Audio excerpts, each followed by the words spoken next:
a good vach. I hope you have a great week, a successful week, and I hope you're enjoying your Malava Malka. And we begin when a young Balabas came over to Rav Ruderman, one of the great Rosh Yeshivas in Baltimore, a Talmud of Slobodka, and he told the Rosh Yeshiva, I think it's time for vacation.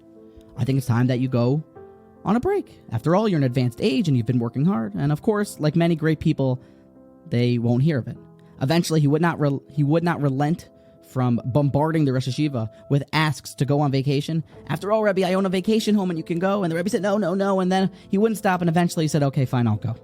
He went on vacation. He enters into this vacation home and he's greeted by the housekeeper. The housekeeper says, would you like me to make the bed for you?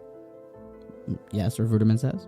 And then about a couple hours later, after he's carried on with his affairs, the housekeeper says again, are you sure you want me to make the bed? I should go and make it now? And Rav Ruderman says, well, yeah, I plan on sleeping. Why? He said, because the last rabbi that visited this home came for 2 weeks, and they never got into bed.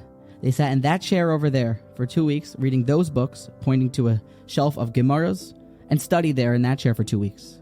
He immediately calls, the Rosh Yeshiva does, back to this Balabas, who stayed in this home? Who was it? And he answered, well, the last person to stay at the house for a 2-week vacation was none other than Rabbi Yoel Teitelbaum, the great Satmar Rebbe. He was well known to be the chairman of so many organizations and campaigns for chesed, helping out the public. But when he went on vacation, the Satmar Rebbe sat and learned for 2 weeks straight. The work ethic and his love of Torah is so inspiring, and you can't talk about the great Divrei Yoel without mentioning his humor.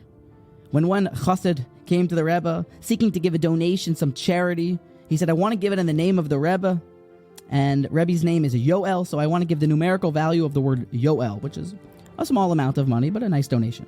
And Rabbi Yoel says, my friends call me Yoelish as a nickname. Yoelish has a shin, an extra $300. Let us be inspired by the great Satmar Rebbe.